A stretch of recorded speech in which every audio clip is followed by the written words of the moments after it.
Bienvenue à cette capsule qui fait suite à celle d'hier. Alors hier, on a terminé avec cette acétate-là ou cette diapo-là, c'est-à-dire dans le PowerPoint où on parlait de la construction du doute par le mécanisme de double évaluation. Petit retour sur le doute. Le doute, on ne s'inquiète pas avec ça, c'est humain, ça fait partie de la performance et le doute nous indique à quel point j'ai à cœur l'atteinte de mon objectif. Donc, j'apprends à vivre comme un bon compagnon avec le doute. Maintenant, hier, je vous avais dit qu'aujourd'hui, on adresserait 3 ou 4 stratégies toutes simples pour être dans un meilleur focus sur notre objectif. Allons voir ces stratégies. L'appellation d'objectif, les recherches ou les gens qui travaillent au niveau de la fixation d'objectifs nous disent que l'objectif devrait être SMART, c'est-à-dire S pour spécifique, précis, M pour mesurable, concret. Je suis capable de le voir, l'objectif. Lorsqu'il se matérialise, c'est concret. Atteignable. A pour atteignable, c'est-à-dire que j'ai confiance et je sais que c'est pour moi à ma portée. Réaliste, en fonction de mes capacités, de mes ressources, et T, temporel dans le temps, c'est-à-dire que je peux fixer un délai pour l'atteinte de l'objectif. Laissez-moi ajouter 3 petites particularités à la fixation, à la formulation de l'objectif. Allons voir. Préférable d'écrire l'objectif en je. Pourquoi le je? Parce que je m'engage. Préférable aussi d'écrire l'objectif au présent.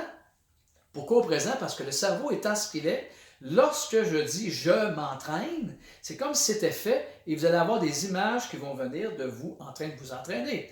Et finalement, la positive pour augmenter la puissance de l'impact de l'objectif. Maintenant, un objectif doit nous présenter une conjugaison de 2 choses. Allons voir.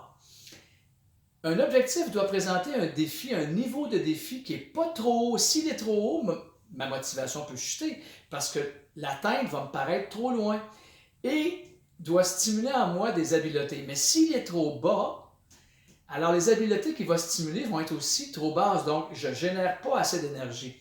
Si mon objectif est bien fixé juste un peu en haut, je pourrais dire un petit peu en haut de ma tête, c'est-à-dire que je vais devoir aller me dépasser un peu. Évidemment, ça va interpeller en moi des habiletés physiques et ou mentales et aussi tactiques pour aller atteindre l'objectif. Et ça peut être très stimulant et m'amener à déployer plus d'énergie. Maintenant, pour être plus dans la concentration, 3 ingrédients importants.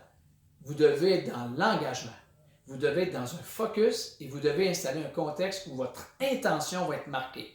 C'est-à-dire, si je suis engagé, je vais installer par exemple à des périodes précises, je vais fermer mon cellulaire, tous les distracteurs, je vais essayer de contrôler tout ce que je peux contrôler.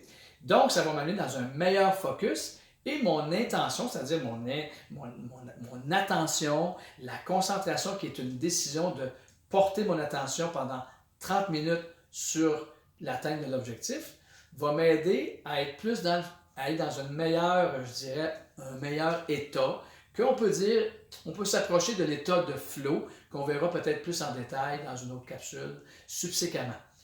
Et finalement, l'objectif doit être cochable, c'est-à-dire que quand j'ai fait, par exemple, mon entraînement, c'est fait, je sais que c'est fait et maintenant c'est atteint. Et ça fait une grande satisfaction pour nous, qu'on appelle une rétroaction immédiate. Et que dire de l'atteinte de l'objectif? Lorsque c'est concret, on peut dire j'ai atteint l'objectif. Alors, on se voit demain. Je ne sais pas de quoi je traiterai avec vous. Alors, la nuit va porter conseil. Au plaisir et je vous souhaite d'installer ces 4 ingrédients-là pour être dans un meilleur focus et une meilleure bien affronter ou bien vivre avec le doute. Au plaisir. Au revoir.